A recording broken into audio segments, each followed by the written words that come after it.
Shalom, praise the Lord. Bible verse of the day, Mark's వార్త 11వ అధ్యాయం 24వ వచనము. అందుచేత ప్రార్థన చేయునప్పుడు మీరు అడుగుచున్న వాటినెల్లను పొందియున్నామని నమ్ముడి, అప్పుడు అవి మీకు కలుగునని మీతో చెప్పుచున్నాను. నాకు గాల్ బ్లాడర్ స్టోన్ ఉంది. చాలా నొప్పి వస్తూ ఉంటుంది అనమాట. ఈ నొప్పి వచ్చినప్పుడు నేను ప్రార్థన చేస్తూ అనుకుంటూ, ఒకవేళ యేసయ్య కానీ క్యూర్ చేయకపోతే మనం ఆపరేషన్ చేయించుకుందాము అని అనుకుంటూ ఉంటాను.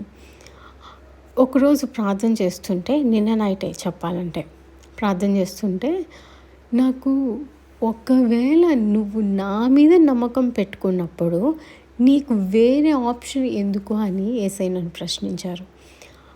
నాకు ఆ తలంపు వచ్చినప్పుడు నాకు అనిపించింది, నిజమే కదా, ఆయన అడుగుతున్నప్పుడు ఆయన చేస్తాడనే నమ్మకం ఉండాలి, కానీ నాకు ఆయన చెయ్యకపోతే నాకు వేరే ఆప్షన్ ఉంది అని ఎందుకు అనుకోవాలి?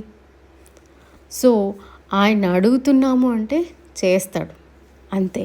బ్లైండ్గా నమ్మాలి. యోషువ యోర్దాను నదిలో కాలు పడుతున్నప్పుడు జరుగుతుంది అనే ధైర్యంతో చేశాడు. అలాగే చేయాలి. It means we don't have any other plan B, second option, second thought. Only pure faith on Jesus Christ. Thank you so much. Amen.